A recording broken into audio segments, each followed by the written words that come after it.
Chat, my niggas. What's good, Josh? It's your boy Gio, aka DPGO, aka Legendary Full Block Plantation Gio. You feel me? Gio from the plantation, from the full, you feel what I'm saying? Today we gonna be reacting to this rapping Hitman claimed 11 bodies, Bloodhound Lil. Now, all I know about Bloodhound Lil is bro died, R.I.P. And then me and Dada reacted to that long live Jeffrey Dahmer. Bro.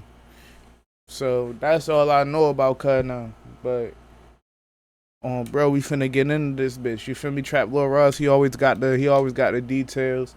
Y'all know I'm fresh off that Sidhu Moosewala documentary. I'ma definitely have reactions of bro music. I just got a lot of requests to get to before that. You feel what I'm saying? But shout out to TRLR.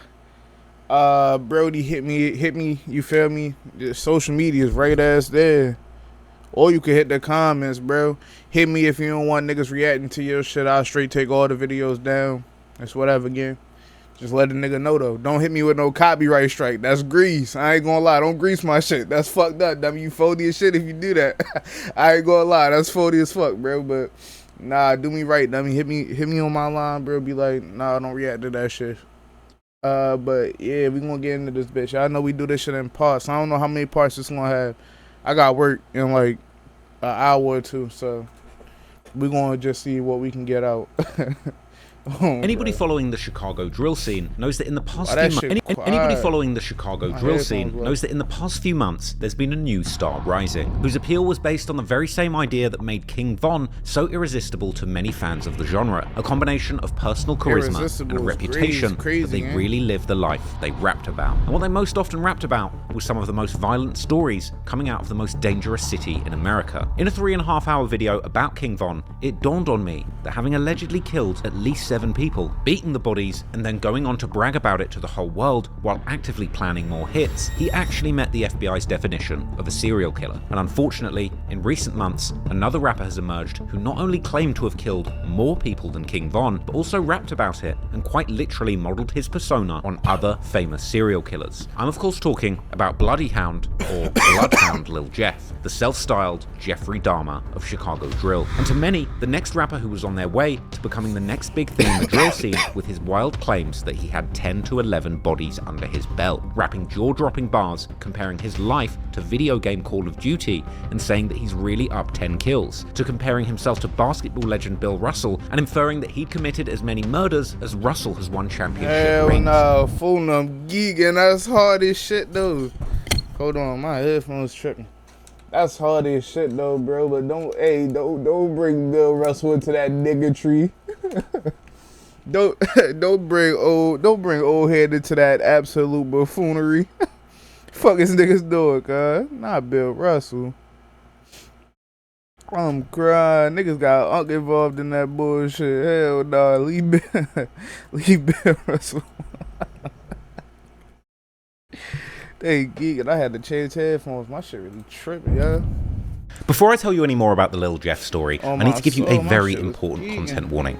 This video is going to contain themes of violence, death, explicit language, and gang activity, but every effort has been made to censor this video in accordance with YouTube's advertiser and community guidelines. And this video will feature absolutely no swearing, no violence, no drug use, and no firearms. So anyone from YouTube reviewing this video, please do not demonetize it. And it's really important for me to explain to you the purpose of this video is to provide an educated... Yo, gotta get this shit off, because if y'all don't know, YouTube work on like a little monetize, like the YouTube monetization. Yo, Echo, light on. My fault, y'all. Hold up.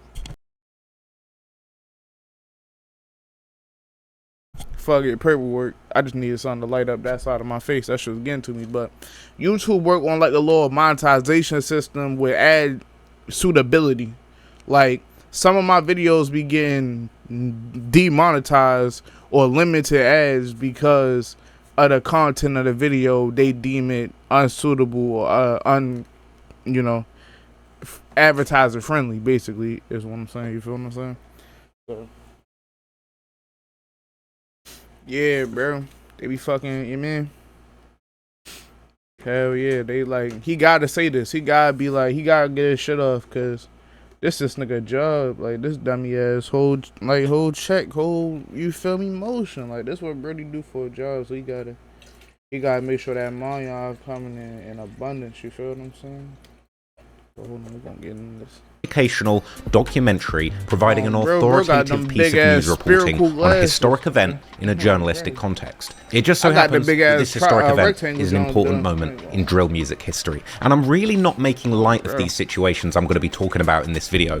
And I'm not going to be recycling this tragedy into content for money like some of these YouTube channels do. I genuinely care about the drill music scene, its history, and I've done extensive research to try and bring you the truth behind the music. I am the #1 journalist in the entire UK when it comes to rap music, drill music, and gang street culture. So I am truly a trusted authority on the topic, and I really care. But that said, all of the opinions that you'll hear in this video are just mine alone, okay? Everything in this video has been taken from publicly available sources, and I'm not saying that everything here definitely happened, but what I am saying is that things were said and theories exist, a lot of them being online. I might say that somebody said that somebody killed someone else on Reddit. I'm not saying they definitely did it, but I am saying that people said it. Now, I'm not responsible for things that other people say, but you can't deny that these things were said, and I will be providing receipts for everything that I discuss in this video. Now, we've made every effort to ensure the accuracy of our sources, but I'm not responsible for the content that third parties publish. Now, any footage that's used in this video will be covered under the doctrine of fair use, which means I don't need anyone's permission to show you the images, clips, or comments that I'm going to show you in order to prove these things actually happened for journalistic reasons. This video aims to educate the public on true cultural events that are socially significant, and I'm not using any more than is strictly necessary to back up what I'm saying as facts, and this video isn't a substitute for any of the things that I'm going to show you in this video.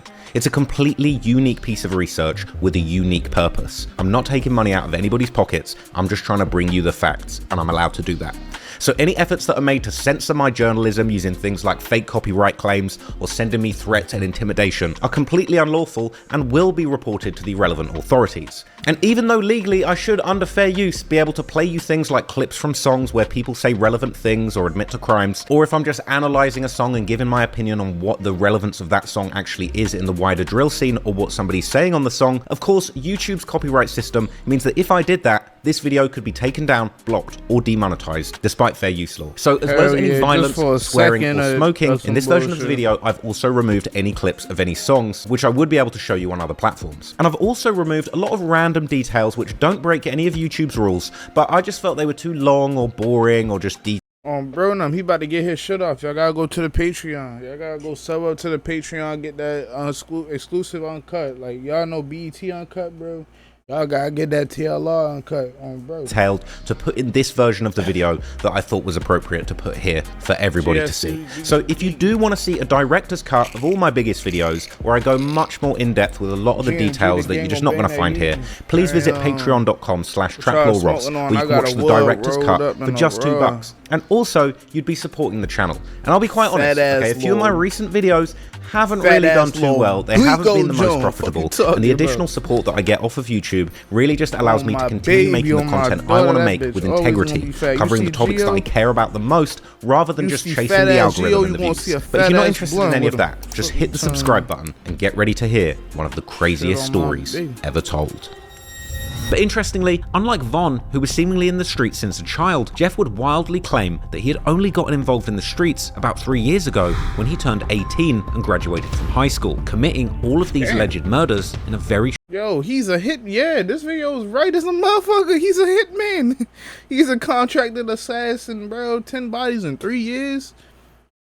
I ain't gonna lie, jumping off the porch after high school is crazy. Like, bro, ain't know what else to do, I guess. bro was in 12th grade. Like, damn, do I want to go into the workforce? Do I want to go into college? Do I want to go to a trade school? I think I'm gonna bang that bitch. When he turned 18 and graduated from high school, committing all of these alleged murders in a very short time span. So around what age did you jump off the porch and start hanging out in the streets? I'm gonna say when I came outside for real, I was like 18 type shit. Okay. I just turned like 18. Jeff also became known for his equally wild antics that showed he was a complete loose cannon. For example, when he famously snorted crushed up pills during his DJU interview. Then there was the time he seemingly shot his gun towards someone during an Instagram live, as well as openly bragging about how he was robbing people for their designer watches. Hey, Lil Jeff, you should take this picture. I was about to be, oh, weeds. I got blood on them diamonds and I still wore it.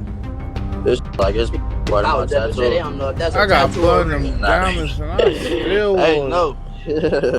To compare Lil Jeff to King Von is guaranteed to anger some people, and by no means was Jeff's star power or rapping abilities anywhere near that of Von's. But then again, Von also had support from the biggest artist to ever rise from the drill scene, Lil Durk, and he was several years older than Jeff when his rap career took off. Furthermore, Von had already been in the streets for close to a decade, forming the reputation that would eventually help him to become the boogeyman of Chicago drill that he ended up being, as well as being an undeniable legend in the rap game following his untimely death in November 2020. Jeff, on the other hand, was still by all accounts very much still in the streets whilst he was trying to find his voice and talent on the mic. While Jeff's rapping style was controversial and divisive amongst fans of Chicago drill, there's no denying that Lil Jeff was evolving musically and becoming more and more comfortable in using his rather unique high-pitched voice that kind of made him sound like the real-life Joker of Chirac. Unfortunately, we'll never know what might have come from his music career because, as most drill fans know by now, on the 8th of June 2024, Lil Jeff was gunned down in the south side of Chicago, only about a half-a-mile walk from the notorious Parkway Gardens public housing complex, aka O Block, that King Von was known to rep, and as always seems to be guaranteed public housing complex south side of Chicago. Only about a half-a-mile walk from the notorious Parkway Gardens public housing complex, aka O Block, that King Von was known to rep. And as always seems to be guaranteed these days, Lil Jeff's demise and the shootout that led up to it was all captured on surveillance footage, even going viral within the drill community just off. Hold up, y'all. Let me take this green screen effect off on my face, man. Bro, let me... After it happened. But it was not just the fact that Lil Jeff was killed that made his story blow up beyond the drill audience, but more so how he died. As when that surveillance video leaked soon after the news of his passing, the world saw a masked up Lil Jeff getting shot down as he was literally trying to chase another man into his house whilst wildly shooting in his direction, something that he'd even claimed to have done before in several songs. After Lil Jeff's death, the media attention around him would hey, shout out to Terrence Civilian Williams. Shout out to Unc, bro. Unc funny as fuck. Nah, I really fuck with her. But y'all seen that video? What Chaz say? He said he was blinking back at first. I know he died because he froze. Niggas beefing cause of hoes. Excuse me, I'm not one of those. I ain't got shit for no thought bitch. I ain't got dick for no thought bitch. Go get a rose. Hey yo, I need to go forward NASG Chaz. I reacted dummy hella times on this channel. Well, a couple times. But y'all gotta go forward, yeah. Would blow up, with even more mainstream rap media platforms like No Jumper, who had previously not reported on him, including him in their content several times. Meanwhile, the twisted online detectives of the Chiracology subreddit were going into overdrive, and in the days following Jeff's death, dozens and dozens of new threads and comments from his fans and haters would fill the platform, with the most devoted Lil Jeff-ologists eventually even starting their very own subreddit to exclusively discuss and declare their devotion to their new king of drill. There were almost comical posts where Lil Jeff-ologists shared their grief, explaining how they were having sleepless nights and depression in the 24 hours following Jeff's death. These twisted posts would explain how the loss of their new favorite demonic rapper had been a personal blow, and how despite the alleged 11 murders to his name, they felt a personal connection to this flawed individual, and how his killer aura had resonated with so many. Soon would come updates as fans posted saying that it had been 1 week since Jeff's death, and the devastation hadn't gotten easier, with this user explaining that he wants to drill himself so he can be with Lord Jeff, and asking other users if they have tips on how to grieve. Another update landed on day 12, as the user explained that he'd been saying Jeff's name in the mirror to try and bring him back, and explaining how he can still feel Jeff's presence around him. Fool them thing, Lil Jeff is really the boogeyman. He'd been saying Jeff's name in the mirror to try and bring him back. I started yelling, but you know that. And explaining how he can still feel Jeff's presence around him, and that he's been seeing Jeff's reflection flashing lots of money at him in store windows. Now all of this goes to show you the bizarre and twisted level of fandom that Chicago drill has really reached, with this adoration of Jeff even topping some of the most extreme King Von glazing that's been observed online. Chicago drill is truly the juncture where internet fandom meets music meets real life true crime. and where the very people actually involved in that life are getting killed by the hundreds every year. And when it comes to this combination of music and true crime, the story of Lil Jeff is surely up there with some of the wildest to come out of the drill scene in recent years. But Lil Jeff's story is still one shrouded in mystery, because while Jeff was certainly no stranger to letting the world know about his reckless escapades in the dangerous streets of Chicago, he was also a fairly new face in the scene who seemingly appeared out of nowhere just a few years ago, which makes his claims to have double-digit bodies under his belt sound particularly outrageous, making many fans of Chicago drill to quickly reject these claims as obviously false. Moreover, Lil Jeff hails from an area that's previously received only limited coverage in media focused on the drill culture, so in this video we're trying to give the most in-depth look into the life and the music career of Bloodhound Lil Jeff so far, and try and determine with all of the information available publicly today, was Bloodhound Lil Jeff really a street demon with 11 murders to his name, or just a wannabe serial killer on social media who effed around and found out? Residents say they're fed up with violence like the weekend's mass shooting, and they're taking back the streets. On Saturday, it was a different scene on 75th Street in Chatham, where one person was shot and killed, 9 others wounded.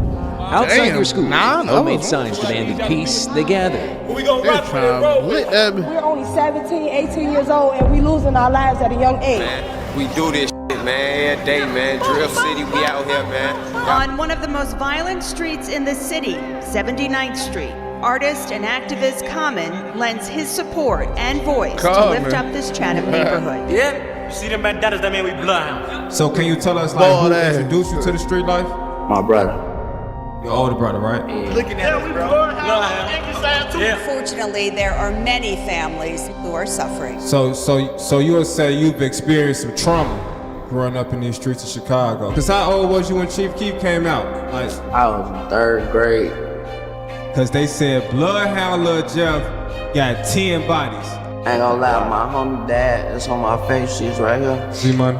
Yeah. And how old he is? Like 21? How he was in the 3rd grade when Lil Chief? Ain't Lil Chief? I mean, Lil Chief. Chief Keef came out with 2012.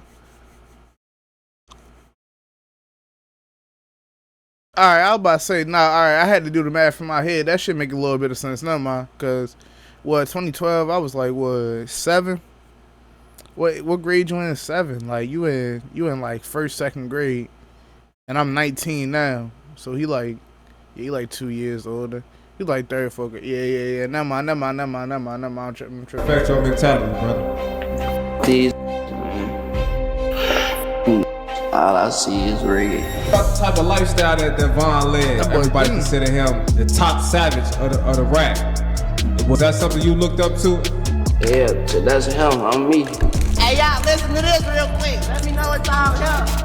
This smoke with the whole rack. Whoever want it, we giving it out on my dead grave. Summertime finna be a black. Cause we live in a time right now where like a lot of rappers actually live the life they say, whether it's like trapping or anything.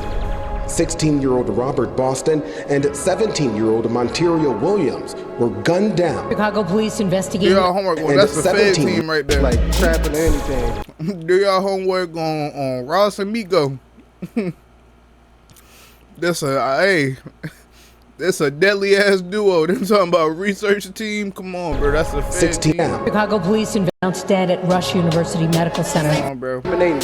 Hard ass intro, but let's get into it again. Lil Jeff, real name Jeffrey Lamar Harris, was born on the 14th of July 2002, getting named after his father, who shares the exact same name. Jeff's family has seemingly mostly lived around the same area, the east side of Chicago. Bloodhound Lil Jeff story today. Can you start by telling us where you from?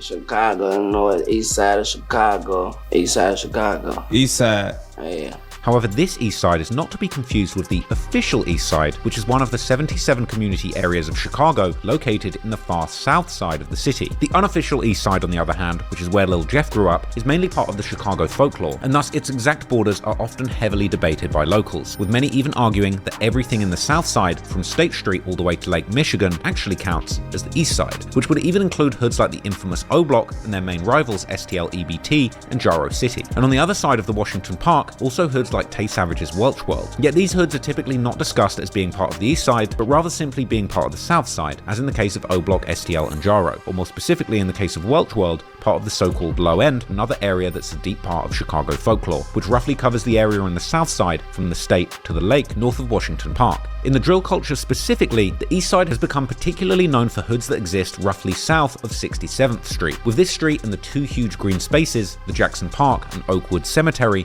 that border the street, creating a natural boundary in the north. However, there are also sets on the north side of the 67th Street that claim the East Side, such as TYMB and Dro City, which both rep the 65th Street. While the line of where the East Side ends when going westwards from Lake Michigan is much more ambiguous, with the State Street and the I-94 next to it, generally acting as a sort of last cutoff point, in the drill scene, this East Side is known particularly for gangs like G Herbo and Lil Bibby's crew NLMB, which is made up of two clicked-up gang sets, No Limit and the Muskegon Boys, with these initials creating the NLMB moniker, which has also been used to stand for Never Leave My Brothers. However, NLMB's hood is located in the South Shore neighborhood, which is located very close to the shores of Lake Michigan, and is infamously known by the locals as Terror Town, a place with a long history for being particularly dangerous. Whereas when it came to Lil Jeff, his family seemed to mostly stay in a much more central area around the Grand Crossing and Chatham community areas, which generally have been much lesser discussed in the drill scene before Lil Jeff's recent blow-up, although the area has seen its fair share of rappers since the early 2010s repping these specific hoods. Now, Lil Jeff's family has long ties to the streets in the area. His father, Jeffrey Harris Sr., allegedly belonged to a street set called 068 C Block, C standing for Champlain Avenue, with their main spot seemingly being on 68th Street and Champlain. To put this location in context, this street corner is only about 0.3 miles from the location where Lil Jeff would eventually lose his life. And while there's not much available about this particular set online, Jeff's father was born in the early 80s, and thus he and his set were likely at their most active around the turn of the millennium and throughout the 2000s. What we do know with some certainty is that Jeff's family were closely connected with the very people that Jeff would later go to war with, including the person alleged by many to have been the one to gun him down, although there's no real evidence at the moment to prove who was the actual triggerman. But what can be said with more certainty is that close to the hood of Jeff's father, there would be another who was the actual alleged by many. So wait, Jeff's father. Friend of Jeff's father. Okay. Hell yeah. Just kill it. Damn. That's really small ass cities though. That's really how the small ass cities be, I ain't gonna lie.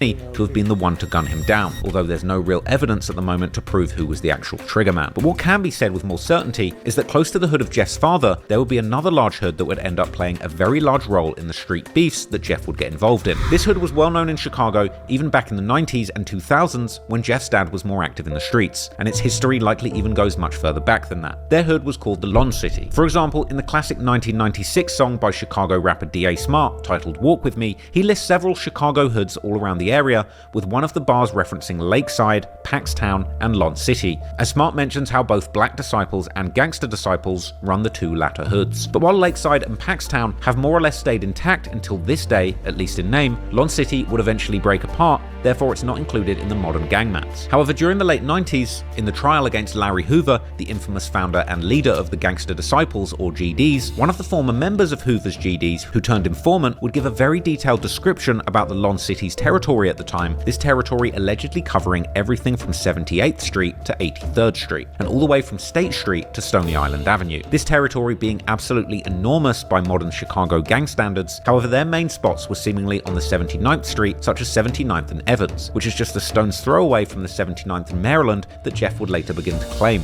One of the highest ranking GDs of the 90s, called Shorty G, real name Gregory Shell, would even allegedly live in Lon City. Shorty G would also have a prodigy in Lon City called Lil Frank, real name Frank Smith, who would later rise to the top of the leadership of the original GDs before he was given a life sentence in 2023 for allegedly organizing a killing of another high-ranking GD member as part of a leadership dispute. Due to its large size, Lon City had likely always had smaller sets working within it, both GD and BD, although the area has seemingly been majority GD. However, coming into the 2010s, Lon City, like most Chicago hoods, had lost the majority of its original structure due to the collapse of the traditional gang hierarchies during the 2000s, which led to the large gangs like the BDs and GDs to break into small neighborhood sets without any central leadership between them. In Lon City, these separate sets were also becoming more independent, particularly 6 sets that were known as 8-Tray Mob, Evans Mob, Hit Squad, Mix Mob, Wiz City, and Drill City, the latter of which would eventually become Lil Jeff's set. According to Chiracologists, these individual sets would eventually break Lon City apart completely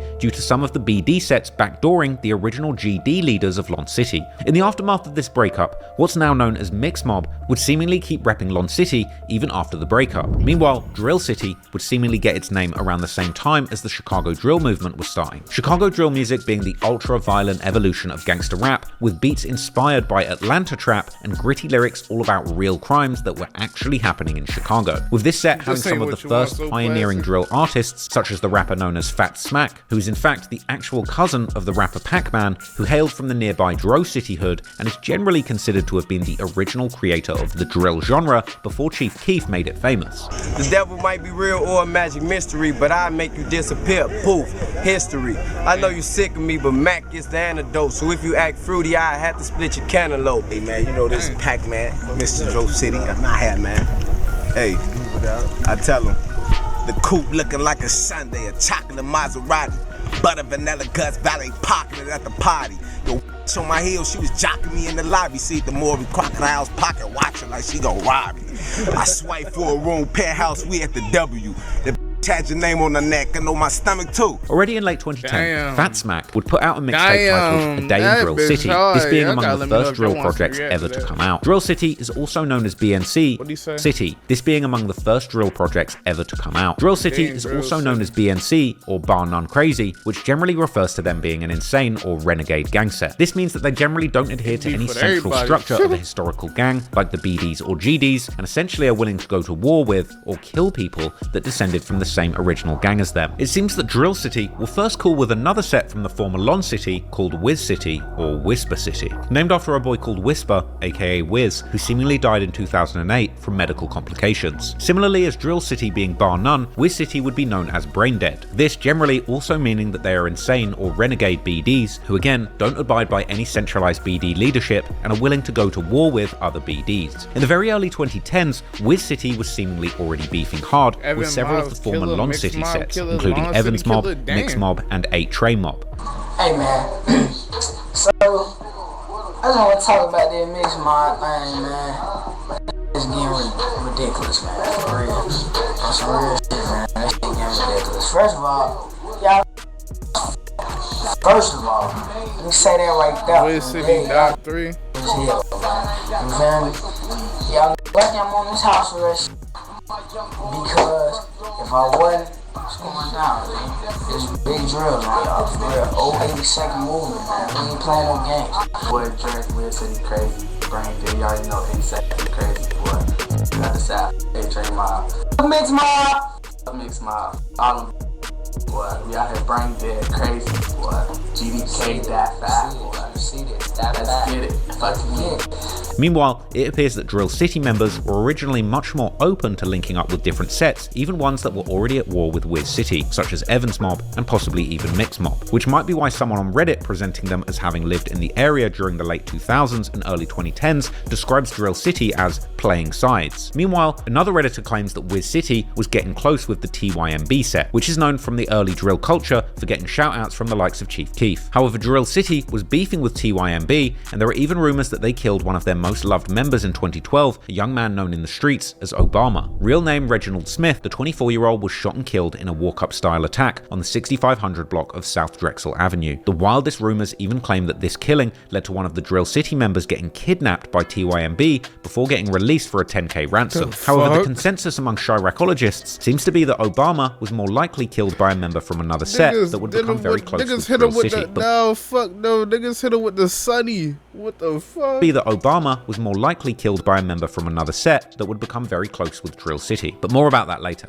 In any case, TYMB continues to be one of Drill City's longest ops, which is at least partly why even Lil Jeff would drop a Y sometimes in his music videos and on social media. At the time though, Wiz City's alliance with TYMB would allegedly cause Drill City to separate themselves from them and ally fully with their biggest ops, the Mix Mob instead. This alliance eventually going under the moniker DCMM, or Drill City Mix Mob, as represented by by Fat Smack and another Drill City member called Leaky in their 2013 song by the same name. And they would also openly claim to be Wiz City K, and vice versa, with Wiz City members vowing to K or kill anyone from Mix Mob or Drill City. The war between all these former Lon City sets would only keep escalating in the years to come, and alliances would keep changing over time. But moving forward, Drill City would seemingly also keep certain enemies that stayed the same, such as the majority GD sets, 8-Tray Mob, Evans Mob, and Hit Squad, who have seemingly always stayed relatively united with each other, and against Drill City or BNC, as well as the Braindead BD set Wiz City, and another nearby Braindead BD set called MTV 079 or Money Through Vernon. I heard before, like, you know, all this, like, all the violence started. I heard, like, y'all was everybody, every hood was all in one. Like, y'all used to go by Lon City or the Lon. Is that true or not? Yeah, Lon City is like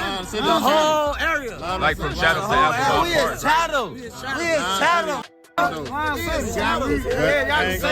But y'all was a part of y'all hood was a part of Lon City, right? Lon City movement.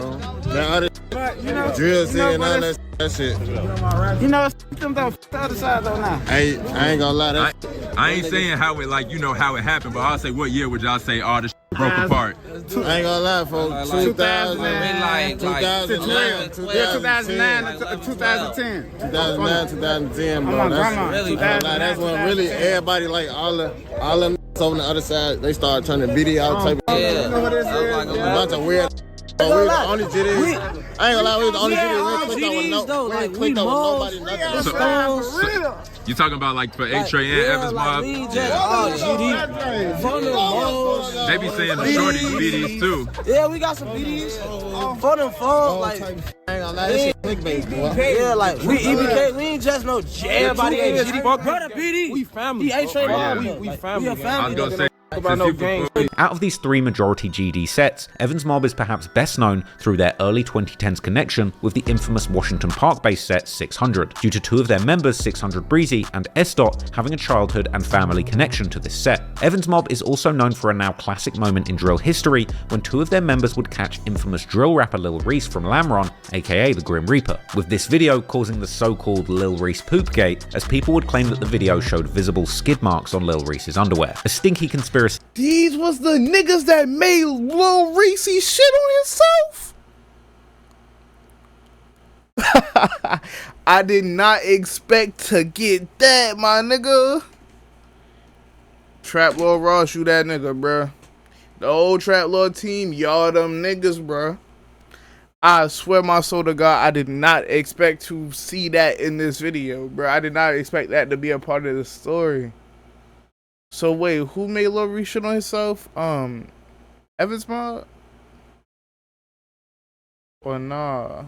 Early 2010s connection with the infamous Washington Park-based set 600, due to two of their members, 600 Breezy and S. having a childhood and family connection to this set. Evans Mob is also known for a now classic aka video showed visible skid marks on Lil Reese's underwear. A stinky conspiracy in Chicago drill that's been debated for years, and one which fans would eventually go all in on, analysing the patterns of the specific boxers that the Grim Reaper had been wearing that day, to eventually debunk the theory and prove that it was all a big poopception all along, as the alleged brown stain actually turned out to just be part of the design of that particular set of boxers. But anyway, 8-Tray Mob are a lesser known set to the average drill listener, although they too would have some rappers attempting to come up in the original drill wave, with artists like Don Darius and Murder Mal dropping some early songs that would gather some decent views, such as their 2013 music video for a remix of Lil Durk's song Competition, where one 8-Tray member can be seen proudly presenting his shirt which says MTVK, BNCK and Wiz City K. Hit Squad, on the other hand, is perhaps the smallest set out of these three, getting its name after a man called Hits, real name Marlon Dubose, who was killed in 2010, being shot in the head and neck. These are already many sets to keep track of, but ultimately, these were just the sets from the original Lon City hood. Whilst the story of Lil Jeff also includes numerous sets from nearby the original Lon City, because during the early drill era,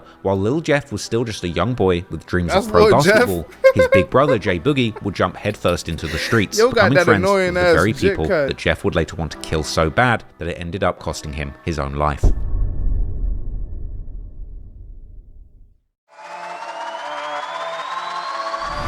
For many fans of Lil Jeff, his big brother Jay Boogie is perhaps best known for being the profile picture on Lil Jeff's Instagram account. However, Jay Boogie is almost 5 years older than Jeff and has had a long history by himself in the streets of Chicago, his name being familiar to many of those drill fans who have followed the scene since its inception. Both Boogie and Jeff seemingly spent their early years in the far south side of Chicago in the Burnside neighborhood, more specifically in a hood called Flipside, which reps the 93rd Street, with Jeff attending the CICS Elementary School close by on the 95th Street. Boogie, who was at the time also going by the name Young Khalifa, would be close with one of the most loved members of Flipside called Tay, who would unfortunately be killed in August 2014, with Flipside starting to call their hood Tay Block in his honor. However, it seems that before Tay's death, Boogie would seemingly either move more up north, or at least begin to spend more time around the Woodlawn neighborhood, not far from Drill City's hood, with guys from a set called Chris World. Chris World is named after a 14-year-old boy called Christopher Travis, also known as Lil Chris, who was killed all the way back in 2010 by a man named Cordell Glover, known as Wheezy or Wee Wee, allegedly from the EBT set. Lil Chris was seemingly part of TYMB and can be seen in old pictures with them, and Chris World would then begin as a faction within TYMB, or YMB, meaning Young Money Boys, as the set was known before they would eventually change their name in honor of a dead member called Ty, real name Edric Walker, who was killed a year earlier in 2009 during a particularly violent night where 4 people died in 3 shootings. But while TYMB was primarily repping the 65th Street, Chris World would begin to rep the 66th Street, which Chris had seemingly frequented, even though he would in fact live near the 64th Street. Around this time, TYMB, the newly founded Chris World, and Wick City, that would later become known as O Block, were all seemingly pretty close with each other, with their main ops being sets like STL EBT. However, this would allegedly change when Obama from TYMB was killed in March 2012, with many now seemingly thinking that his killer was a man called Kenny Mack, not to be confused with the Kenny Mack from the FBG Duck murder case, or several other Kenny Macks from different sets all over Chicago. This Kenny Mack was part of Chris World, and by all accounts, one of the central members in that faction. According to some Chiracologists, Obama's death was the result of a dice game gone bad, which would make sense, given that even though witnesses would seemingly describe the killer simply walking up to Obama, he was in fact found dead in a hallway. Others have claimed that the beef between TYMB and Chris World actually goes back way before Obama's murder, with some drill fans claiming that one of TYMB's top rappers, Money Man, was in fact already dissing Chris World in a song together with Obama back in May 2011, with it being suggested that this dissing then led to Obama's death. However, in fact, Money Man appears to be shouting out Chris World just like he shouts out several other people before them, including E-Day from 600 and Boss Sean from Wick City, that would later become known as O Block, meaning that around this time,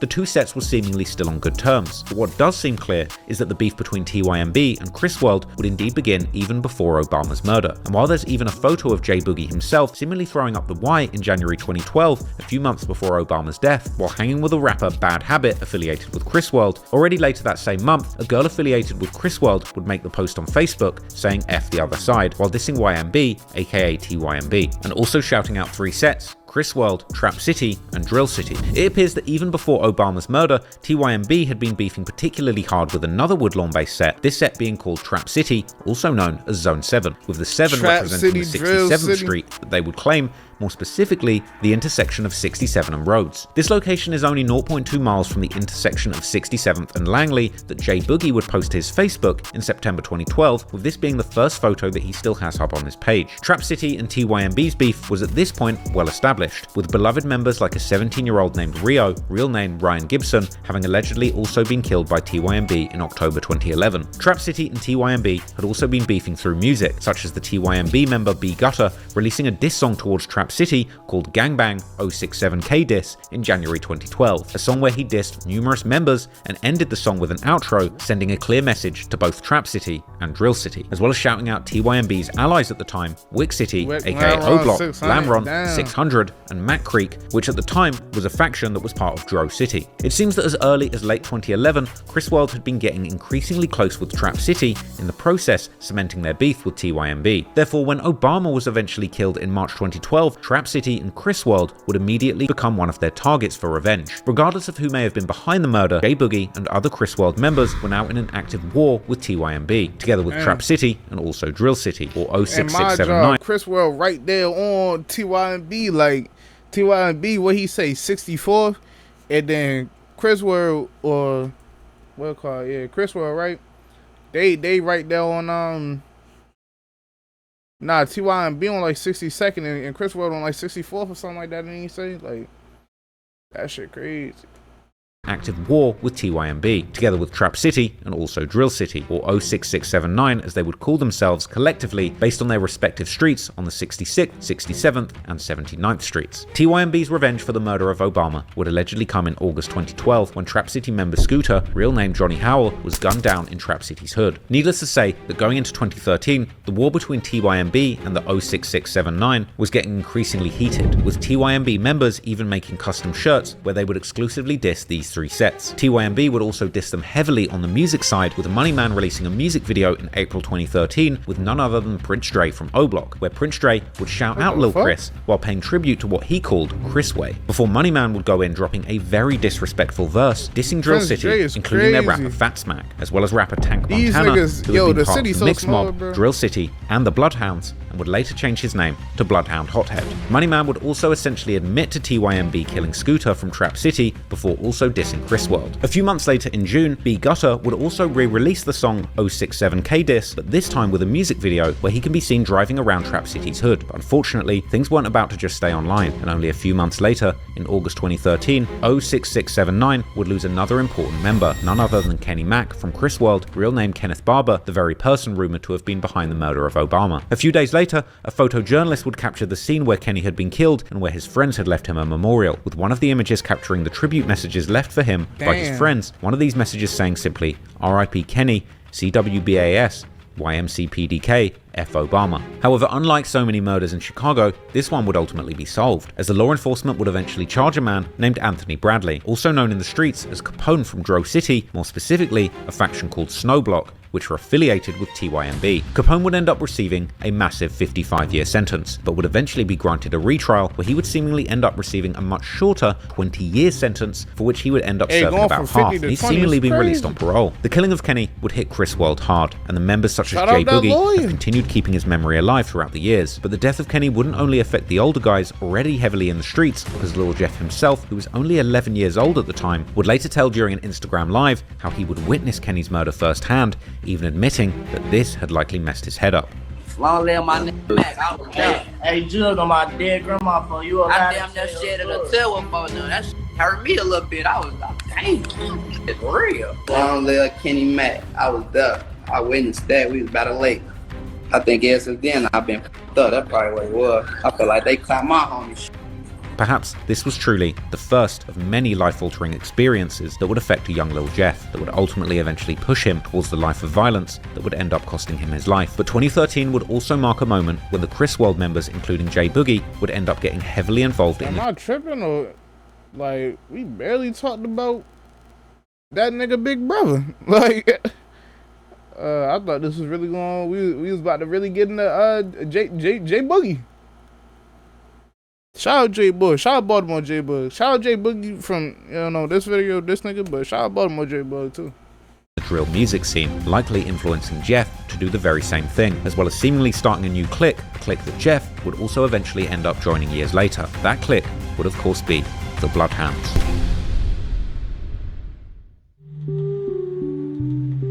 The founding of the Bloodhounds. Going into 2013, the Chicago drill music scene was reaching its peak, propelled by the immense popularity of Chief Keef. But while other up-and-coming drill artists were largely keeping the similar dark and violent themes that had made the genre popular, both lyrically and sonically, Chief Keef himself, who was now living the good life in the rich suburbs just outside of Chicago, and surrounded by all the lean and loud he could possibly consume, would quickly begin to experiment with his sound, cranking his auto-tune settings to the max, while beginning to add much more melodic elements to his rapping, combined with an often heavy slurring, likely at least partially caused by his increasing consumption of that prescription cough suppressant. Keef would also largely ditch his day one producers during this period, instead accepting beat submissions from random YouTube and SoundCloud producers, many of whom had taken the more upbeat elements from Keef's earlier projects, particularly his debut album Finally Rich, but turning those elements up tenfold. These beats were much more influenced by the late 2000s and early 2010s Atlanta rap and trap music, with artists and groups such as Roscoe Dash, Travis Porter, Slaughter, Young LA,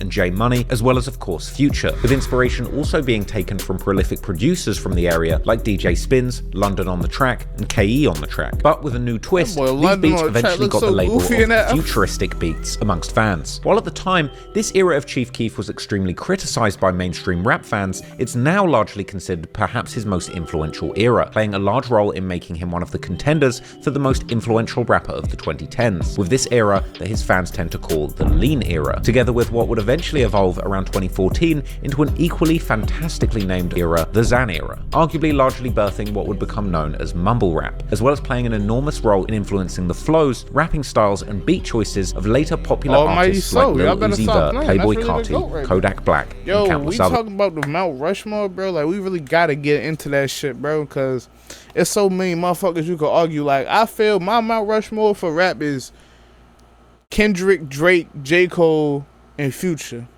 Off of like, and y'all may be thinking like Future, what the fuck Hendrix doing on that list? But that nigga so influential, and that nigga so like the motherfucking front runner and creator and the innovator so much shit y'all listen to nowadays and y'all fuck with. You feel what I'm saying? Without Future, it wouldn't be no shit, bro. Without Future, it wouldn't be no Cardi, it wouldn't be no Opium, it wouldn't be no, like, it wouldn't be so much shit nowadays, bro. It wouldn't be a lot of this shit. And y'all think I'm joking online? I'm not. It wouldn't be no Dirt. It wouldn't be a lot of niggas. And it's way, way, way more I can't even think of right now. I'm high as a bitch. Keep it a bean with you. Say no. But no, it's so many motherfuckers I can't even think about right now, bro. But you can feel Future influence all throughout the game. So that's why he on my Mount Rushmore, you feel what I'm saying? But low key, you could also make that same argument for Chief Keef. Kiefer. Y'all hear what I'm saying? Y'all get me, bro? Y'all get what I'm getting into? Like, I'm in this bitch. You feel me? Y'all let me know in the comments. I'm in this bitch or no, I'm fucking up. Let me know. Get out the kitchen, fooling them, the lawnmower, all type of fuck shit going on. Shit burning, all type of shit. Let me know. Let me know if I'm tripping. You feel what I'm saying?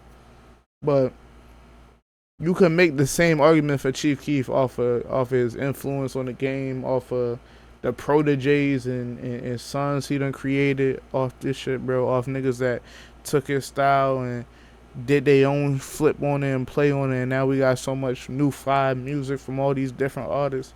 Because they, you know, they peeped what bro was on, and then, you feel me, they added their shit to it. So I feel like we just gotta start talking about shit, because everything in rap don't just, like, when we talk about top rappers of all time and shit, we ain't just gotta talk about the top lyrical, spiritual, miracle, like the top storytellers, and like that nigga put his pen to work. Like, come on, bro, we're not putting Cassidy in our top 5. Like, come on, bro. Like, you feel me? Like, it's not always just like, come on, bro, we're not putting Cannabis in the top 3. Like, come on, it's just certain, like, you don't just get it off of just pure rapping skills, bro. You gotta be influential with your shit too. You gotta make a stain. You gotta leave a mark. You gotta have your footprint in the motherfucking cement. You feel what I'm saying, bro? So yeah, like, them niggas really up there with that, bro. I don't know. I don't think niggas be thinking about that. Yeah. But the reason why Chief Keef's 2013 era is so important to mention here is because by late 2013 and going into 2014 and 2015, the members of Chris World would also end up getting heavily involved in the buzzing Chicago music scene. But unlike the majority of rappers coming out of Chicago at this time, they would attempt to build heavily on when I was talking about my Mount Rushmore, I wasn't talking about all the time. That's not my all-time Mount Rushmore. That was like my Mount Rushmore of this generation. Like, so that's why it's the big 3, Kendrick, Cole, and Drake, and fucking Chief Keef. You feel what I'm saying? I ain't talking about it all the time. The music scene. But unlike the majority of rappers coming out of Chicago at this time, they would attempt to build heavily on this new sound that Chief Keef was creating, even using the same YouTube and SoundCloud producers such as Intel on the beat, who was one of the producers behind Chief Keef's classic that perhaps best describes the lean era, the song Love No Thotties. Another producer who was getting commissioned a lot during this period was the French beat phenom Cash Money AP, who produced numerous songs for Keef and other GBE members during this time. Chris World would do this under the name Finesse Crew, which the Chris World rapper Saw J would present present in his solo song titled after the group in September 2013. In the music video, we can see many key members of Chris World, including the main people of the Finesse crew, including of course Saw J himself, as well as Chief 2 Times, Smooth, Bad Habit, now going by BH, and J Boogie, who incredibly at this point was still only 15 years old. J Boogie would eventually not only appear in these videos, but also participate in the rapping, such as the song BAS, released with a music video in May 2014, and a music video for Finesse Party, which was released in November 2014. J Boogie would release early solo songs, such as his 2014 remix of Bobby Shmurda's Hot N-Word, but for whatever reason, these songs have been now wiped off the internet. Despite most of Finesse Crew's songs being pretty upbeat party anthems, they would also keep rapping their gang sets in their music videos, including in the banger titled Forever Mac and Chris, which was released in June 2015, as well as being seen dropping Wise for TYMB. However, TYMB was taking the dissing once again to another level, as Money Man would release his remix of Lil Durk's Competition titled No Competition in July 2014. Once again, yo, that cold competition, no competition era, bro, that shit was peak, folks. That shit was peak, bro. Niggas brought it back with the no auto. I ain't gonna lie. Then the industry had like a moment like that with the whole beatboxing back in black. I just love remixes, y'all. I love remixes so tough, bro. Like everybody hop on a beat and just see what you can get off. Like see what you can do on that bitch. I just love that shit, bro. That shit was so peak, yeah. That y'all, but y'all know if y'all was there for it, y'all know that competition, no competition era. Like I swear, after Dirk dropped that shit, everybody was dropping in no competition. I swear to God. I swear to God.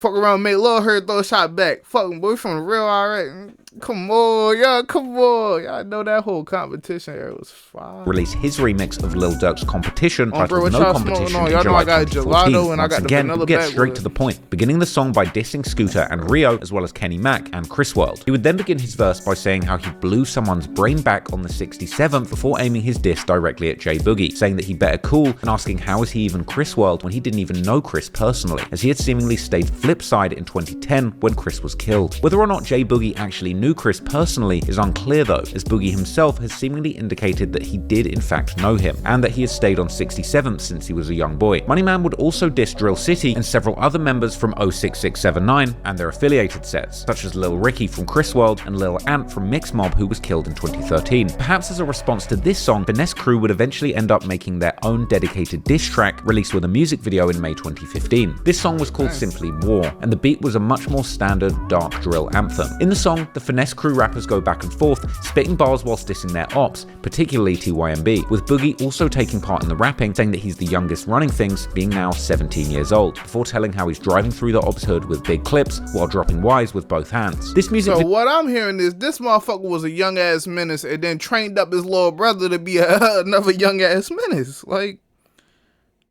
bro, he put his little brother in the family business type shit. That's how I be though. I ain't gonna lie. That's how it go most times.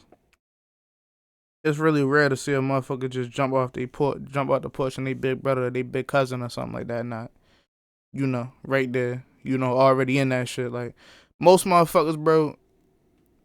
They get in that shit because, all right, I'm already from this block. I probably got in a fight with my, like, you know, when you from a block, you go to school with motherfuckers from that same block. You from that same district. So you probably, you know, go to school with them niggas. The op hood, the little, just from the op hood, y'all fist fighting big ass group bros. I'm trying to tell y'all, this is really how shit start. Big ass group bros, you feel me? Between kids from one block and kids from the other block. They get back, they like, damn, my big brother and them beefing with them niggas. My big brother outside. I'm already lightweights beefing with them niggas. We niggas fucking they bitches, niggas fighting, niggas jumping, niggas all type shit. Might as well, you feel me, jump in that field. You feel what I'm saying? So that's really how that shit go though. But it's like, damn, bro. Shout out to J Main. Stop the violence. Say the kids. Stop the violence. Say the kids. Video would also have a major cameo from a rapper who was making a lot of noise around this time, having become known a few years earlier for being one of the best friends of a true Chicago drill legend, L.A. Capone. This rapper was JB Bin Laden, who is the first person to appear in the video, he too dropping Wise with both hands. But this was not in fact the first time that JB had made an appearance on a Finesse Crew video, as already in December 2014, he can be seen in their music video for the song Kickstand Lean Boys, together with none other than Boss Top from O Block, with this possibly reflecting how O Block had now fallen fallen out with TYMB too. JB is from a BD set called 400 East or 400E, which is directly on the other side of the Interstate 90 from Trap City and Chris World, with their main block being on the 71st and King Drive. Due to JB's close relationship with LA Capone, and LA even allegedly living on 400 East Hood with JB for a period of time, the set would even take on the name LA Gang in his honor following his death. But it seems that JB had a particularly strong bond with J Boogie, as he would often post and shout him out on social media. Bow! Smoke your like why I pick that bitch up and light it up, y'all? I'm overhyped a bit. However, not everyone was happy about people outside of 600 paying tribute to LA Capone, and 600 member Blast His Ass, aka Blastum, would in fact call out J Boogie and Chief 2 Times, aka Vontae, for throwing the LA hand sign on social media. Anyway, Chris World and also members aka Vontae.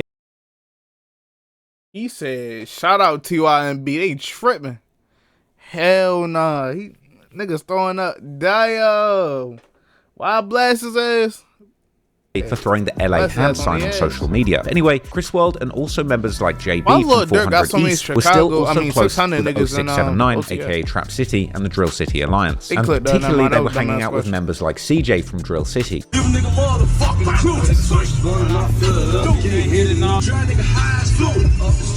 Meanwhile, it appears that in Drill City's hood, a new clique was forming, where guys like CJ were heavily involved in, with the earliest mention about the name seemingly going all the way back to the early 2010s. This clique, of course, being the Bloodhounds. It appears that they were particularly influenced by the early Glory Boys rappers, like pretty much all of Chicago at that point, and would often quote on social media lyrics from rappers like Lil Reese and Gino Marley mentioning how they were like Bloodhounds. Towards the end of 2015, CJ would even begin to tease what appeared to be a music project titled Bloodhound Savages. Going into 2016, CJ, J Boogie, and JB were seemingly still spending a lot of time together. Also, members from other sets were beginning to claim the Bloodhound clique, such as the members from the MTV 079 set. Yeah, you see them bandanas, that mean we Bloodhound. Yeah. Go ride through with your flag out. Got the mask on, get your car flipped over. Video, he just looking at us, bro. Bloodhound. Yeah. Are we Bloodhound on Vernon too? As mentioned in an earlier chapter, MTV 079 is a brain-dead BD set that has had a long-running beef with the same sets as Drill City and Trap City, namely the historical majority GD sets from Lon City, Evans Mob, 8-Tray Mob, and Hit Squad. However, MTV's relationship with Drill City and Trap City was a complicated one, as they had seemingly until recently been also cool with the other brain-dead BD set that these two were beefing with, called Wiz City. This being likely another example of just how quickly the alliances and beefs were evolving in the area. But in any case, soon the Bloodhound clique was beginning to drop music, just like CJ had teased in late 2015, as in May 2016, they would drop a new song called Vicious, featuring the rappers MTV Cash from MTV 079, Hothead from Drill City, formerly Tank Montana from Mix Mob, and Drizzy Bands from Drill City, and in the chorus, labeling themselves as the Bloodhound Villains. Some months later, in October 2016, Hothead would drop a song with a music video titled simply Bloodhound, where he warns his ops that if they're on any type of BS, they're going to die, and that he's a bloodhound and he wants his money dirty, like blood money. Around this time, J Boogie was now also repping the Bloodhound crew commonly on his social media, and going into 2017, the clique was beginning to gain increasing momentum, culminating in their biggest song at that point, the song Bloodhounds, released with a music video in April, which at the time was the song featuring the most Bloodhound-affiliated rappers, including CJ from Drill City, JB Bin Laden from 400 East, Hothead from Drill City, and MTV Chino and MTV Cash from MTV 079. The song is a pure Bloodhound anthem, mixed in with a very dark drill beat, with CJ beginning the song by rapping how the Bloodhounds are making noise in the streets and that he's not talking about the music. JB comes in by also repping Bloodhound from the start, followed by Hothead, who raps how the ops know that the Bloodhounds are the ones sending shots and the killing won't stop. MTV Chino then begins his verse with a much more pointed diss aimed likely at either the 8-Tray Mob or the Evans Mob, or both, as well as dissing Brick Squad 069, made famous by late rapper Lil Jojo, who was seemingly close with the 8-Tray Mob at the time. 8-Tray Mob, Damn.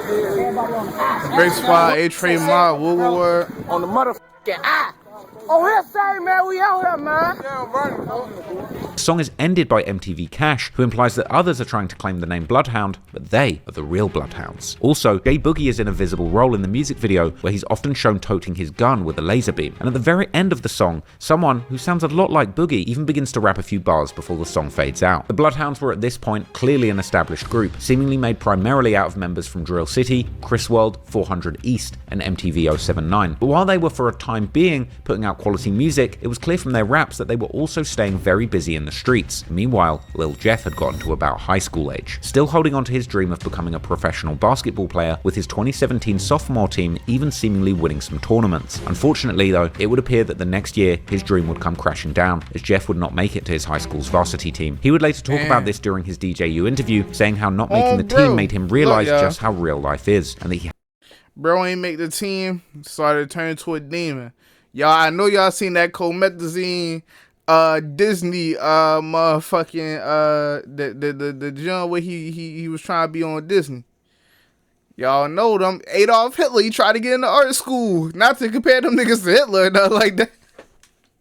But Hitler tried to go to art school. They denied folks ass he turned into a demon. I'm trying to tell y'all, bro. Y'all gotta overcome y'all adversities, and y'all gotta learn how to overcome when motherfuckers say no. Don't crash out, y'all. He had no idea what he would do after. So all this is brand new. This is a brand new life you living, Lil Jeff, because you 21 now. So I wonder what you was doing at 16. I was 16. Around that time, you was doing the Soldier Boy. I was trying to play basketball, but that's around the time I ain't make the varsity team. So at 16 was when I was realizing this shit for real. I don't know what the fuck I'm gonna do. Cause you know, after that point, it's like once you don't make that team, it's over. It seems that this was likely the moment when Jeff's life would truly begin to take a new direction. And with his previously desired career path now falling off track, he was looking for a new future. Jeff would still graduate from high school in 2020, with his mum throwing him a fancy graduation party. But Jeff wasn't about to head to university to chase an ordinary career. Instead, it seems that he would end up following in the footsteps of his big brother, and soon he would begin showing up in the streets, raising hell with the rest of the Bloodhounds.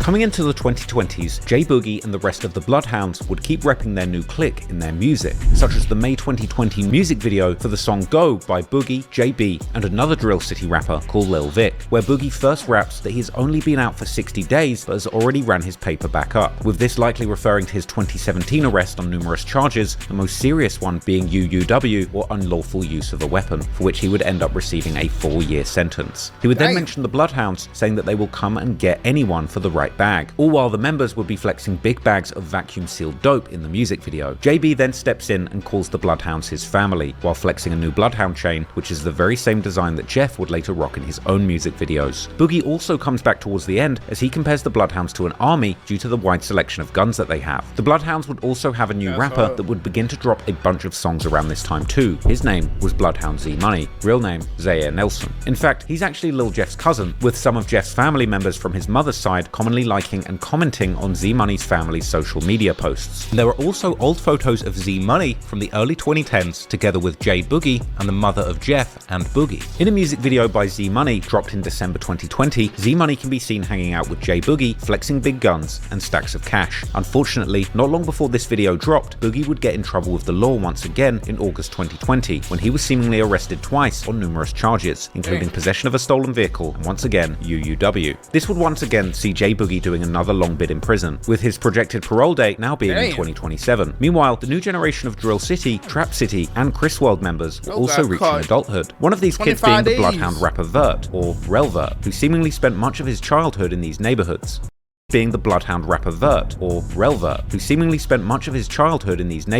In fact, his and his old friend's social media accounts still have plenty of pictures left from around that time period, and in these pictures, a young Vert can be seen dropping the Ys, likely once again for TYMB, whilst also throwing what seems to be either a 6 or a B hand sign, perhaps either as a homage to 66th Street, meaning Trap City or Chris World, or for Barnum, that Drill City rep. Or the B may possibly even represent the Bloodhounds, which at this time were already a major thing amongst many of the older members from the area, who were using this very same hand sign. Now, Vert is slightly older than Jeff, and he would also begin his rap career a few years before him, for example his music video for a song called Next Song Remix dropping in early 2019. The music video begins with Vert saying that they are posted up on the 79th, meaning Drill City's hood, before once again dropping Ys and throwing the 6 or B hand sign. Hey, you know how the fuck come in, 7 man, you know, come in. Hey, 07 now, you know, you in it. Yeah, a lot of that. Yeah, a lot of that. He then begins his verse by saying how he's posted on the 9 and sometimes on the 6, meaning that he hangs out in both Drill City's hood and Trap City or Criswell's hood. While it appears that Vert was mostly repping Drill City, he would also be very close with Trap City members, as can be seen from his 21st birthday vlog in 2022, where he hangs out in Trap City's hood, with this video being eerily posted exactly 2 years before Jeff's death in that very same hood. More specifically, Vert is hanging in the video near 67th and Evans, while Jeff would be killed near 67th and Rhodes, only about a 0.3 mile walk away. Vert would also explain in his early 2022 interview with Truth Teller TV that he was both Drill City and Trap City. I'm from 67 Trap City and 79 Drill City. My name Lil Vert, man.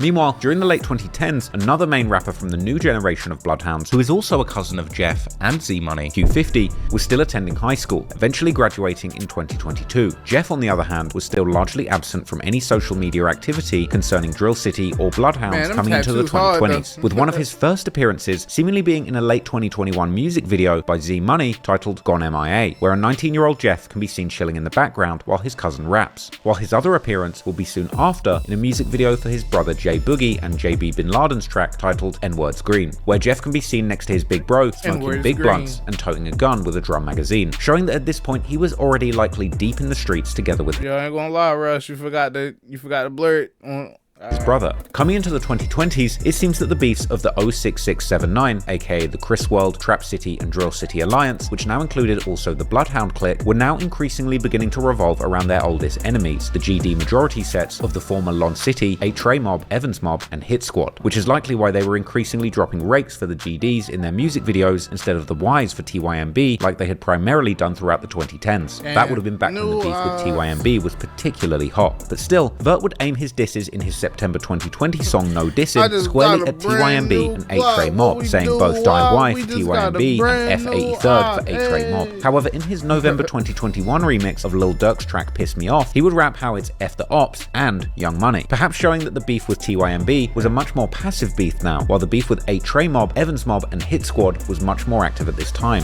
Some months before the release of that song, on the 1st of March 2021, a very respected A Trey Mob member called Clay, real name Darian Cherry, was sitting in his car in the A Trey Mob's hood on the 86th Street when another car pulled up next to him and somebody began firing shots from the inside. Clay received a gunshot to the mouth and was transported to the University of Chicago Medical Center in critical condition. Clay would survive the shooting for the time being but would remain in hospital fighting for his life. One member from the 8 Trey Mob who would comment on Clay's situation particularly often was a guy called Lil Crew, real name Nyreek Curtis, who was seemingly a very close friend of Clay. Crew was also an aspiring rapper who had been releasing music since at least 2017. Crew would comment on Facebook the very next day how he wasn't going to say too much, perhaps insinuating that he was going to respond by actions and not with words. However, his later post would also make it clear that Clay's situation was weighing heavily on his mind. Crew would also write about a week after Clay had been shot how they were testing their guns on stop signs because the ops weren't outside. And later, he would comment on how the ops had been on their high horse after Clay had been shot, even though they knew Clay had been sliding on them often. Unfortunately, Clay would eventually succumb to his injuries and pass away in May 2021. And to honor his memory, A Trey Mob would begin to call their block the Clay Way. Clay's murder has never been solved, but the rumors online have placed the blame on a few different people. One of these, perhaps somewhat surprisingly, being Lil Jeff himself, with some people claiming that this information comes from a reliable source, while others would claim that Clay had in fact been killed by Vert. However, to be absolutely clear, there's seemingly no real evidence to tie either of them to this murder, although they would certainly take part in dissing Clay on social media, and in music, such as on Vert's song Knuck If You Buck that was released on October 2022, where Vert rapped how 8 Trey Mob thought that Clay's name was ringing in the streets, but now he's irrelevant, as well as dissing another 8 Trey Mob member for allegedly getting shot and injured. Unfortunately, Vert and Drill City were soon about to experience a major loss of their own. During his teenage years, Vert had seemingly been particularly close with a guy from Drill City called Ruger, real name Jermaine Darden. Unfortunately, Ruger would be gunned down in Drill City's hood in March 2021, whilst 2 others were wounded. This would be another devastating loss for the people close to him. Q52 would pay his respects to Ruger right after his death, showing that while he might have been absent at this point from the music videos of guys like Vert, he was very much involved in the street side of things. Like Clay before him, the killing of Ruger would also become yet another unsolved murder in Chicago. However, there has certainly been some interesting posts that have come out after his death, one of these being a post from one of the cousins of of Clay, who would say how he'd risked his life to get back for Clay. And then, less than a month after Ruger's death on the 13th of April 2021, at around 7 p.m, Lil Crew would be outside the very same 300 block. I know some of these motherfuckers gotta have they shit locked behind only friends and family. Like, what the fuck? Y'all think they be adding people on Facebook to get these little screenshots around 7 p.m, Lil Crew would be outside of the very same 300 block of 86th Street, where Clay had been shot at the beginning of March, when someone would open fire at him, striking him in the chest. Crew would then be taken to the University of Chicago Medical Center, just like Clay had been. But this time, the injuries were immediately too critical, and Crew would be pronounced dead soon after arrival. Yet again, the murder of Crew would go unsolved. But in online spaces, such as Reddit, the Jeffologists themselves, who have been rumored to possess an almost otherworldly ability to see the victims of their demigod and his disciples in their crystal balls, have once again pinned this murder on Vert. Some would even claim that Vert himself had gotten shot in the leg before Crew's murder, which he references in an unreleased song. This possibly even being the same shooting where Ruger would die and 2 others would be injured, one of these 2 then possibly being Vert. Vert would also mention Crew in the song Knuck If You Buck, as well as the rapper Don Darius from 8-Tray, who was one of the early rappers for the set before he was killed in 2013, saying that he can't go out like Don D and that 8-Tray haven't got a get back for Crew and Clay, with at least the talked about in that description that said RIP Don D. Wow. That he can't go out like Don D and that 8-Tray haven't got a get back for Crew and Clay, with at least the implication being that the 06679 were indeed behind the murders of both Crew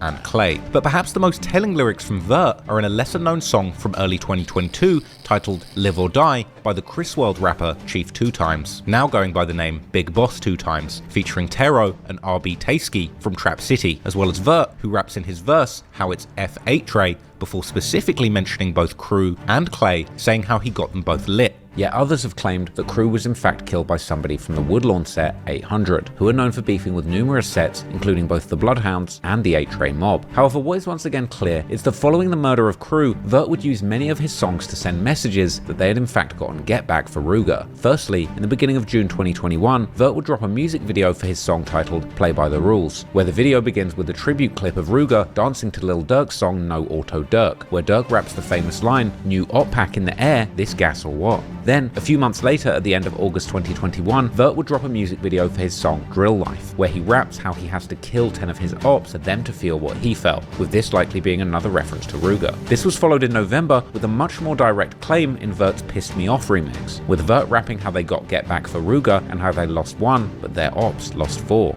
Then, once again, at the end of December 2021, Vert would drop a music video called Gang, together with JB and a rapper called Lil Cap, where they can be seen with a cutout of Ruger, while Vert begins the song by rapping how they cried for Ruger but also slid for him, and that the score is not even, with him implying that they are doing so much damage that their ops are claiming that 06679 is cheating. The dissing would continue in 2022 when Vert would release the music video for his song titled simply Drill, where Vert first repeats a bar of how someone was dissing on their raps but now they can't speak, with this being a possible reference to Crew, before then continuing to pay tribute to Ruger, saying that he's pulling up he was dissing on his raps. Now we can't speak, and they say they shot bro in the mouth. Wow. Block and making them run, and the references to Ruger would just keep coming, with Vert then releasing a music video for his song 21 in June 2022, with this being the music video that they had been filming in Trap City's hood during the celebration for Vert's 21st birthday. In the song, Vert once again mentions how he cried after Ruger's death, but he had then wiped his tears and gone to sliding, and saying how it's been back-to-back homicides ever since. At this point, it was clear that no matter who had been behind these murders, the war around the East Side was getting very heated, and unfortunately, the war wouldn't only continue between the established alliances such as 8-Tray, Evans and Hit Squad versus the Drill City, Trap City, Chris World and the Bloodhounds, but it would eventually morph into a deadly civil war within the 06679 alliance. Damn. Dead ass beefing with the whole city and shit. But hey chat, we gonna matter of fact, yeah, we're gonna stop at this point. Matter of fact, we're gonna keep going a little bit. I got a little bit more time. Actually, I got a lot of bit more. In late 2022, the time would finally come when Lil Jeff, or Bloodhound Lil Jeff, as his artist name would be, begun his rap career, dropping his first song and music video titled The Bloody Family, together with JB Bin Laden, with the name of the song being an obvious reference to his gang in the streets, the Bloodhounds. In his DJU interview, Jeff would attribute the beginning of his music career to Vert, who had encouraged him to start rapping. This part of the interview coinciding with Jeff's right-hand man Q50 chopping up some prescription quality pain medication with a doctor-like focus and precision, precision, showing that while Jeff would later earn the nickname the Pistol Professor, it was Q50 who was truly the Pill Professor. The track Bloody Family would be followed about a month later with Jeff's first solo song titled Can't Beat Us. In these songs, a babyface Jeff raps with a monotone delivery, lacking the high-pitched Joker-style voice that would later become his trademark. And this version of Jeff almost looks like a different person from the charismatic neck-tattooed demon that he would later appear as in his music videos, walking around his hood like he owned the place. Nevertheless, since the beginning, Jeff was rapping like he was really, truly about that life, ending the song Can't Beat Us with an outro monologue where he repeats twice how he's really not a rapper, whilst insinuating that he's actually a killer who just raps because that's what the fans want to see. This was followed in late November with the first collab between Jeff and Vert, a song and music video titled I Love My Draco. And the music video begins with a clip showing a masked up Jeff in traffic, contributing to the image that Jeff and the other young bloodhounds were actively sliding in the streets in between dropping their songs. This would also be the first video where Jeff would begin to showcase the more high-pitched voice that would later become his trademark, with him giving a little monologue mid-song dissing his ops, particularly TYMB. Jeff would then begin rapping how his mum prays every day that he makes it back home, but he tells her that he's okay because he's the one doing all the killing, before flipping the script Lil Durk style as he announces how this is all fake and just a song, the insinuation of course being that this is really not just a song. The music video then ends with a scene of JB, Jeff and Vert calling J Boogie in prison. Freedom boys, we don't boys, man. Folks on the way. Free J Boogie, man. Free J Boogie the campaign.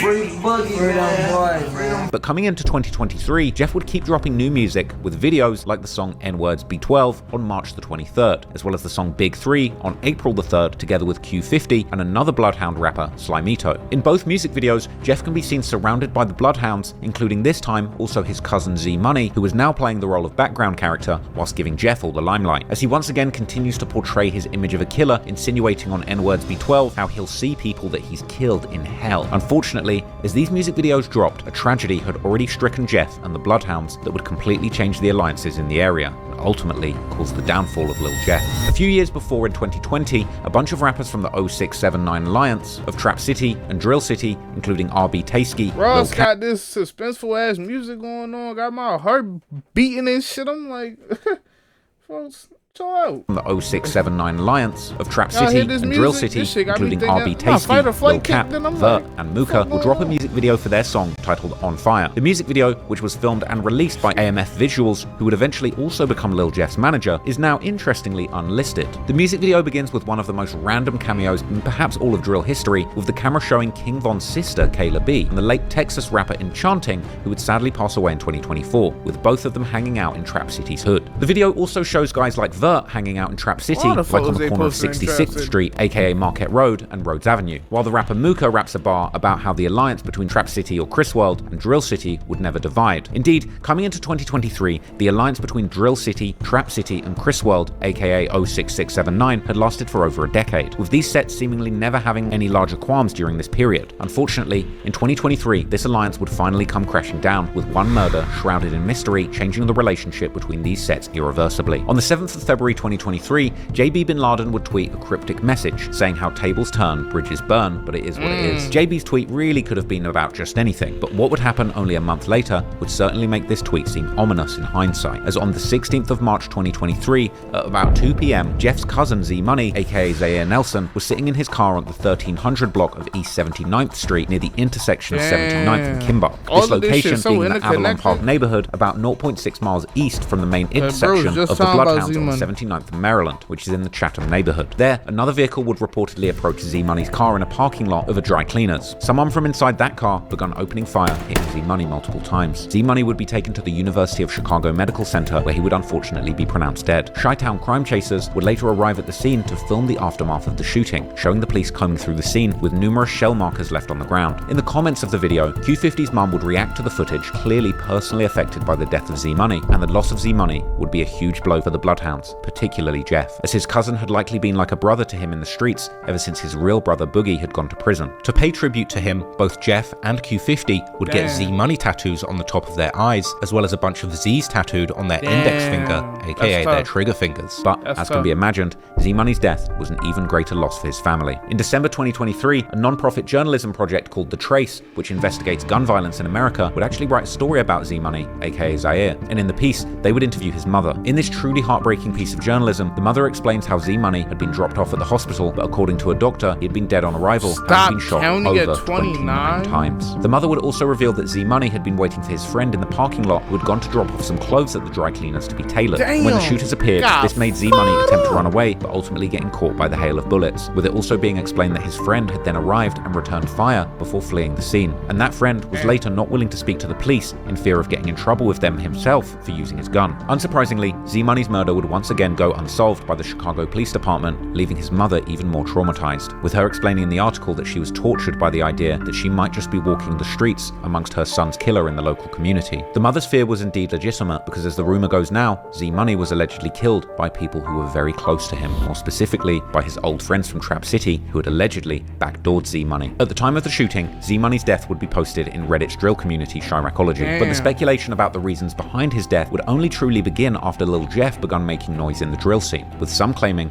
that the killing was actually all the result of a girl and a stolen gun, while others completely denied that any backdoor situation or setup had even taken place. However, the case would seemingly get some clarity in July 2024 when members of Trap City, including Trap City Rob, Vert's former good friend Tero, who's also a rapper, and OTF Black, who's actually a friend of Lil Durk and a Trap City OG, would give an interview to the Chicago YouTuber X-Man Rico, where they would insinuate that the relationship between Trap City and Drill City had actually gone sour over a stolen chain. Because the way Reddit, this is why I want the clip too.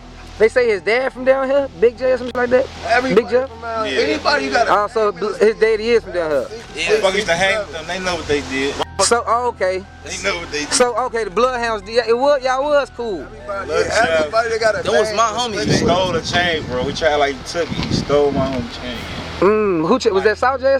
Nah, brother. One of the other guys. This one of the other. This other one. Folks letting him wear the J. He come back like he got into a high speed with 12. Line saying he lost it.